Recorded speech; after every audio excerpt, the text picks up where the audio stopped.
When you don't eat enough carbohydrates, you force your body to burn more fat. However, this rise in fat burning is often misconstrued as a greater rate of net fat mass reduction on the body.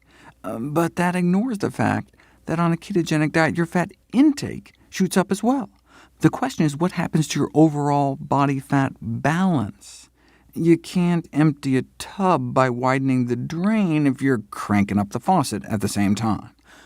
Low-carb advocates had a theory, though, the so-called carbohydrate insulin model of obesity. Proponents of low-carb diets, whether a ketogenic diet or more relaxed form of carbohydrate restriction, suggested that the decreased insulin secretion would lead to less fat storage, and so even if you were eating more fat, less of it would stick to your frame. So we'd be burning more and storing less, the perfect combination for fat loss, or so the theory went. To their credit, instead of just speculating about it, they decided to put it to the test. Gary Taubes formed the Nutrition Science Initiative to sponsor research to validate the carbohydrate insulin model. He's the journalist who wrote the controversial 2002 New York Times Magazine piece, "What If It's All Been a Big Fat Lie?", which attempted to turn nutrition dogma on its head by arguing in favor of the Atkins diet, with its bunless bacon cheeseburgers based on the carbohydrate insulin model. Much of Nina Teicholz's book, The Big Fat Surprise, is simply recycled from Taubes' earlier work. In response, some of the very researchers Taubes cited to support his thesis accused him of twisting their words. "The article was incredibly misleading," one said. "I was horrified." "He took this weird little idea and blew it up, and people believed him," said another. "What a disaster." It doesn't matter what people say, though. All that matters is the science. Taubes attracted $40 million in committed funding for his Nutrition Science Initiative to prove to the world you could lose more body fat on a ketogenic diet. They contracted noted NIH researcher Kevin Hall to perform the study. 17 overweight men were effectively locked in what's called a metabolic ward for 2 months to allow researchers total control over their diets. For the first month, they were placed on a typical high-carbohydrate diet, 50% carbohydrate, 35% fat, 15% protein. And then they were switched to a low-carb ketogenic diet, only 5% calories from carbohydrate, 80% fat, for the second month. Now, both diets had the same number of daily calories.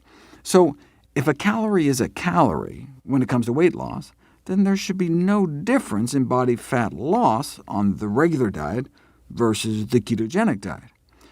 If Taubes was right, though, if fat calories were somehow less fattening, then body fat loss would become accelerated.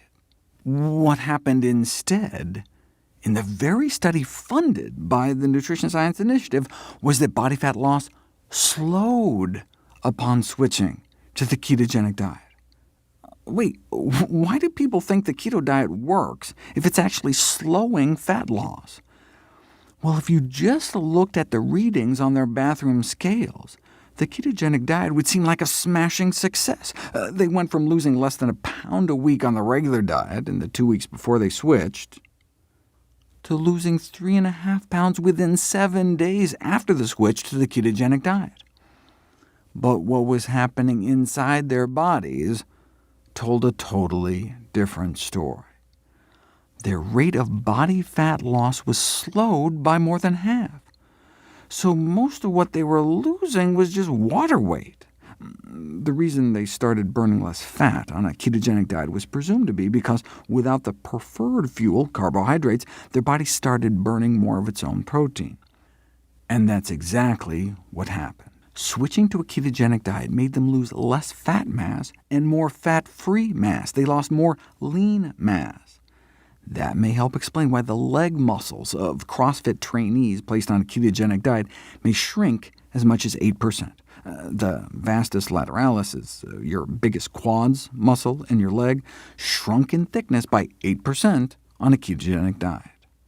Yes, the study subjects started burning more fat on the ketogenic diet, but they were also eating so much more fat on the keto diet that they ended up retaining more fat in their body despite the lower insulin levels.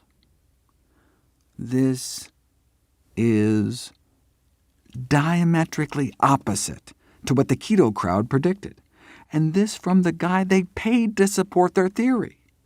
In science speak, the carbohydrate insulin model failed experimental interrogation. In light of this experimental falsification of the low-carb theory, the Nutrition Science Initiative effectively collapsed. But based on their tax returns, not before Taubes and his co-founder personally pocketed millions of dollars in compensation.